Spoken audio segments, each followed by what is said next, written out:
Senhor, meus queridos, quero nesta manhã falar um pouco sobre Abacuque, capítulo número 3, versículo 17 e 18. Iremos ver que aqui existe um contraste daquilo que a Bíblia fala sobre servir a Deus e quanto aquilo que nos nossos tempos são apresentados por algum tipo de gente. Vamos ler o versículo para que você entenda. Abacuque capítulo 3, versículo 17 e versículo 18 diz assim: Porquanto ainda que a figueira não floresça, nem haja fruto na vide, e o produto da oliveira minta, e nos campos não produz mantimento, as ovelhas da manada seja arrebatada, e no currais não haja vaca. Todavia eu me alegrarei no Senhor, exaltarei no Deus da minha salvação. Baseado aqui nessa palavra a qual a Bíblia nos revela, nós iremos ver que existe um contraste dos tempos que já se foram, as pessoas que já viveram esse tempo e o tempo do nosso tempo, chamado tempos atuais. A geração que nós vivemos, a inversão de valores que existe no nosso tempo.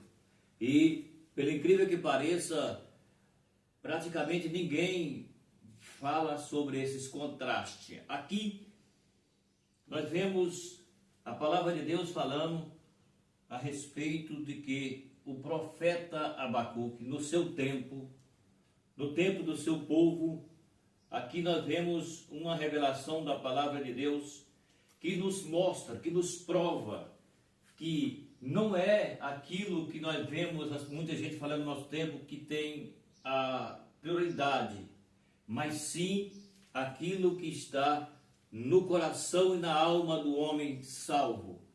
Aqui o profeta, diante da crise, diante daquilo que aconteceria, ele mesmo assim, ele estava voltado ao Senhor, voltado a Deus da sua salvação.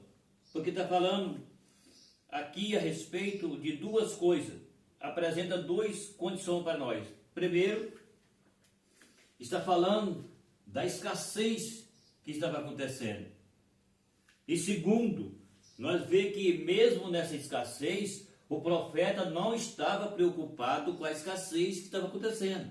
O profeta estava preocupado e confiante no Deus da sua salvação.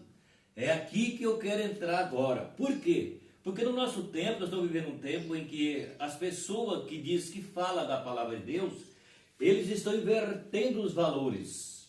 E inversão de valores para as coisas de Deus não funciona. Inversão de valores funciona lá fora do mundo, na igreja não. Então nós vemos aqui que Deus, Ele permite que aconteça algumas coisas para que veja aqueles que são realmente seu, aqueles que realmente se dedicam, aqueles realmente que não está firmado simplesmente, fala no nome de Deus, de Jesus, por causa daquilo que ele recebeu, por causa daquilo que ele tem, por causa daquilo que ele possui. Não, nós vamos entender aqui que o profeta, ele deixou bem claro, na inspiração de Deus, quando ele foi falar sobre o assunto. O que acontece? Está escrito: portanto, ainda que a figueira não floresça, nem haja fruto na vide, o produto da oliveira minta, e os campos não produz mantimento, as ovelhas da manada sejam arrebatadas, e no curral não haja vaca. Todavia eu me alegrarei no Senhor, exaltarei no Deus da minha salvação. Está vendo aqui que o profeta está falando a respeito? Ainda que tudo seja levado embora, ainda que não produza o fruto, ainda que as ovelhas sejam levadas embora, ainda que as vacas sumiu do curral, mas uma coisa é, ele está firmado em Deus, no Deus da minha salvação. ainda que a oliveira não vai produzir, entendeu? Ainda que as demais frutas não vai produzir, ainda que as ovelhas já sejam levadas embora, as vacas também já foi, porque no curral já não tem mais vaca no curral, se não tem vaca no curral, porque levou embora. Então, mas nada disso abateu o profeta. O profeta não estava firmado naquilo que é matéria. O profeta estava firmado na palavra do Deus da sua salvação. Está vendo aqui o que ele diz? Todavia eu me alegrarei, exaltarei no Deus da minha salvação. Ainda, ou seja, ainda que tudo acaba, ainda que eu não tenho nada, mas uma coisa eu tenho: a minha confiança, a minha fé está firmado no Deus da minha salvação. Então essa mentira que muitos falsos profetas, vamos direto ao assunto, porque o que eu estou falando eu tenho base bíblica para mostrar, porque foi Jesus quem falou, está na Bíblia. Jesus falou sobre os falsos profetas que levantaria para enganar o povo. Então, esses falsos profetas, eles pegam algum trecho da Bíblia e eles invertem a verdade da salvação para a matéria. E aí ele ilude o povo não se converte, é um povo que não é liberto, não se converte, não conheceu Jesus com salvação, mas eles vão lá porque eles são enganados quando se fala sobre matéria. Tem tanto falso profeta no nosso dia que ele diz: vende a sua casa, vende o seu carro e traz aqui, que Deus vai te dar 2 vezes mais. Mentiroso, mentira. Jesus não prometeu riqueza para ninguém. Jesus prometeu vida eterna. Deus não prometeu riqueza para ninguém. Deus deu Jesus para perdoar o pecado do pecador se ele crer e se arrepender. A maior riqueza não é a matéria, a maior riqueza é espiritual. Jesus disse que ele era rico e se fez pobre para que nós se tornasse rico. Agora, o que acontece? Os falsos profetas enganam as pessoas falando: faz isso, faz aquilo, que você vai ter dobro. Mentira. Jesus não prometeu, Deus não prometeu. Isso são os falsos profetas que Jesus falou que eles levantariam no final dos tempos. Aqui a Bíblia está provando isso, que ainda que tudo aquilo que era para ter, que não tivesse, a Bíblia está falando aqui que o profeta, ele exaltaria no Deus da sua salvação. Ele confiava na salvação de Deus, porque é o Deus que pode fazer aquilo que ninguém pode fazer. Então o profeta, ele não estava ligado naquilo que é matéria, ele estava ligado naquilo que é salvação. Eu me alegrarei no Senhor. Escute agora. Abacuque testificava que servia a Deus não por causa das suas dádivas, ou seja, por causa das suas bênçãos materiais, mas porque o Senhor é Deus mesmo. Em meio ao castigo divino derramado sobre Judá, o povo, o profeta, obtinha por regozijar-se no Senhor, Deus, seria a sua salvação e o memorial inesgotável da sua força. Ele sabia que um remanescente fiel haveria de sobreviver na invasão babilônica. Por isso proclamava com confiança: todavia, está vendo aí? Todavia, ou voltaria o Deus da minha salvação. Então a minha confiança, a derradeira vitória dos que vivem pela fé é Deus. Então, olha aí. Ainda que não tinha nada, ainda que está na escassez, mas a vitória da nossa fé, ela tem que estar em Deus. Essa é a vitória do salvo. Aqueles que têm a sua mente voltada à palavra de Deus, entende que a nossa vida aqui é passageira. Se a salvação ela fosse comprada por riqueza, muitos homens seriam salvos, mas a riqueza não compra a salvação.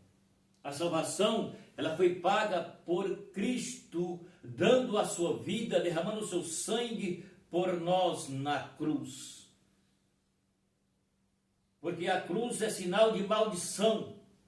Ainda que muita gente hoje ainda estão idolatrando a cruz, em vez de amar a Cristo. Porque a Bíblia diz: maldito é aquele que morre pendurado no madeiro. E a cruz é madeiro. Não tem bênção na cruz. A bênção está em Cristo que morreu na cruz. E a cruz, naquele tempo, era sinal de maldição. Por quê? Porque todos aqueles malfeitores morriam na cruz, porque ele era maldito. E Jesus se fez maldito por causa que ele morreu na cruz, por causa do pecado da humanidade. E hoje as pessoas idolatram a cruz e esquecem de Jesus. Essa é a verdade. Eu não sei por que tantas pessoas têm que idolatrar a cruz e não está nem aí com Jesus. A bênção está em Jesus, a salvação está em Jesus, o milagre está em Jesus, o perdão está em Jesus, a cura está em Jesus. A cruz não tem nada disso. Então, nós vemos que no nosso tempo as pessoas estão invertindo os valores. Em vez de atentar para Cristo, atenta para a cruz. Em vez de atentar para Cristo, atenta para as coisas materiais dessa vida que são passageiras. Está entendendo?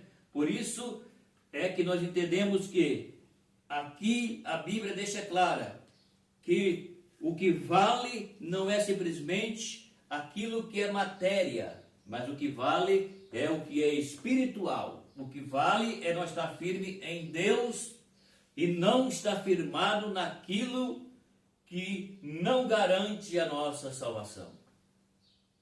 O dinheiro não compra a salvação. A salvação ela foi dada de graça. Deus deu Jesus como sacrifício único, específico, verdadeiro, para que o homem possa ser salvo se ele crer, entregar e obedecer. Tá certo? Então Jesus é aquele que garante a vitória para todos os que são aqueles que são chamados para o arrependimento e vêm. Porque aí, se ele vir de coração e alma, então ele está seguro por Jesus. Então o profeta, ele diz que ainda que não tinha nada, mas ele estava firmado no Deus da sua salvação, porque ele é a salvação, ele é a força, é aquele que sustenta as nossas vidas. Tendo muito ou tendo pouco, é Deus que nos sustenta. Rico ou pobre, é Deus que nos sustenta. O rico não é impedido de ser salvo se ele se converter. Como também o pobre não é impedido de ser salvo se ele se converter. Tanto o pobre como o rico só é salvo se converter a Cristo. Se não converter a Cristo, nem o rico e nem o pobre não será salvo. Porque a pobreza não se compra salvação, e muito menos a riqueza. Nenhum dos compra a salvação. A salvação ela é dada de graça por Jesus, que já pagou o preço. Mas para isso é necessário que nós renuncie a nós mesmos e entregue ao Senhor. Então aqui o profeta foi usado pelo Senhor para proclamar que a nossa garantia está no Deus da nossa salvação. Então, se você puder inscrever no canal, inscreve, dá o seu like, compartilha o vídeo. Meu abraço e até o próximo vídeo.